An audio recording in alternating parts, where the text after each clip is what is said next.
Die Piloten Jakob und Billy erlebten nach dem Start eine ungewöhnliche Situation. Ihr Flugzeug wurde von Hunderten von Vögeln umzingelt, die sich nicht vertreiben ließen. Versuche, den Kurs zu ändern, blieben erfolglos, die Vögel verfolgten das Flugzeug weiter.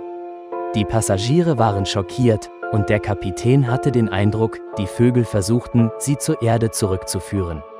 Die Fluglotsen wiesen die Piloten an, zum nächstgelegenen Flughafen auszuweichen, doch einer der Vögel traf ein Triebwerk und beschädigte es so schwer, dass es ausfiel. Angesichts der kritischen Lage entschieden sich die Piloten für eine Notwasserung. Nach der erfolgreichen Landung öffneten die Besatzungsmitglieder den Notausgang, doch die Passagiere wurden von aggressiven Vögeln angegriffen. Erst nach einer Stunde trafen Rettungsboote ein und alle Passagiere konnten gerettet werden. Die Vögel kreisten weiterhin um das Flugzeug, während die Ermittler mit der Untersuchung der Absturzursache begannen und die Piloten befragten. Dabei stellte sich heraus, dass einer der Passagiere ein kürzlich entlassener Straftäter war, der bedingt mit dem Schmuggel verbotener Substanzen in Verbindung gebracht wurde. Der verdächtige Mann, der sich weigerte, die Fragen der Ermittler zu beantworten, wurde festgenommen.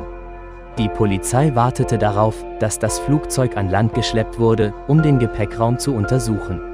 Als das Flugzeug schließlich das Ufer erreichte, öffneten die Ermittler die Kisten und entdeckten hunderte exotische Vögel, von denen viele den Flug nicht überlebt hatten. Es stellte sich heraus, dass der ehemalige Häftling Schmuggel betrieben hatte und die Vögel vor dem Verladen betäubt hatte. Doch mehrere Dutzend Vögel waren während des Fluges aufgewacht und hatten um Hilfe gerufen. Ihre Artgenossen, die diesen Hilferuf hörten, attackierten das Flugzeug und zwangen es zur Wasserung. Zeugen waren verblüfft über das koordinierte Vorgehen der Vögel. Der Täter kehrte ins Gefängnis zurück und wird wahrscheinlich nie wieder freikommen. Liebe Freunde, wenn euch das Video gefallen hat, setzt ein Like und abonniert den Kanal.